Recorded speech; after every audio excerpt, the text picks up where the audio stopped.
उसे निर्वाण मिलता भी तो कैसे, उसे निर्वाण मिलता भी तो कैसे, खुद अपनी इंद्रियों का दास था वो। हाँ हाँ। दोस्तों आदाब, मैं हूं अजहर इकबाल और आज मैं गया जी में हाजिर हुआ हूं। गया जी एक बहुत ही पावन, पवित्र और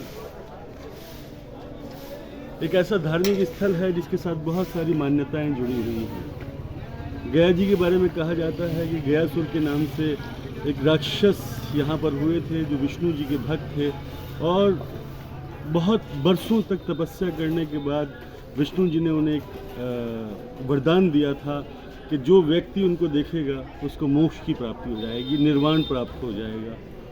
ये सिलसिला चलता रहा तो देवताओं को ये डर पैदा हुआ कि लोग हमारी मान्यताओं को, हमारे धर्म को भूलने लगेंगे और गयासुर के द्वारा मोक्ष की प्राप्ति करने लगेंगे। देवता विष्णु जी के पास गए और उनसे कहा कि ये वरदान हमारे लिए मुश्किलें पैदा कर रहा है। तो गयासुर को उन्होंने कहा कि इसका शरीर आप ले लें, इसको मोक्ष की प्राप्ति हो जाए। तो विष्णु जी आए और गयासुर के शरीर से आत्मा ले जा रहे थे यमलोक, तो उसका शरीर हिल रहा था। तो उन्होंने अपना पाँव, अपना पैर गयासुर के सीने पर रखा ताकि उसका हिलना बंद हो जाए। उसी मान्यता को याद करते हुए इस जगह का, इस मंदिर का नाम रखा गया उस शिला की वजह से, गयासुर।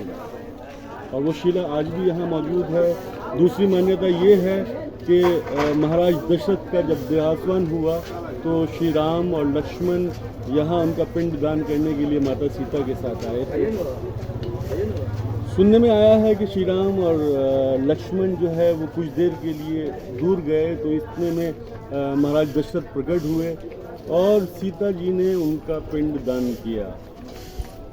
थोड़ी देर के बाद जब श्री राम और लक्ष्मण वापस आए तो माता सीता ने कहा कि मैंने महाराज दशरथ का पिंड दान कर दिया है। और श्री राम ने कहा कि कोई ऐसा सबूत, कोई ऐसा साक्ष्य तुम्हारे पास है कि तुमने उनका पिंड दान कर दिया है। तब उन्होंने कहा था कि ये वट वृक्ष, ये गाय और ये फागु दरिया, फागु नदी जो यहाँ मौजूद है, ये मेरे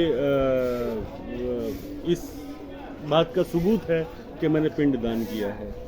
फागु नदी को जब कहा गया कि वो साक्ष्य प्रस्तुत करे श्री राम ने, तो फागु नदी खामोश रही, गाय भी खामोश रही। लेकिन वट वृक्ष ने इस बात की गवाही दी थी, इस बात का साक्ष्य दिया था कि यहाँ पर महाराज दशरथ का पिंडदान हुआ था। सीता माता को क्रोध आया और उन्होंने फागु नदी और गाय को श्रापित किया कि कलयुग में तुम सूख जाओगी, तुम्हारा पानी खत्म हो जाएगा। और गाय को कहा कि तुम्हारा भोजन जो है वो इस धरती से उठा लिया जाएगा। माता सीता का ये श्राप आज देखने को मिलता है कि फागुन नदी आप देख सकते हैं दूर तक सूखी हुई है। और गाय के बारे में भी ये कहा जाता है कि आज अगर वो गली गली घूम रही है भोजन तलाशती हुई, तो ये माता सीता का श्राप।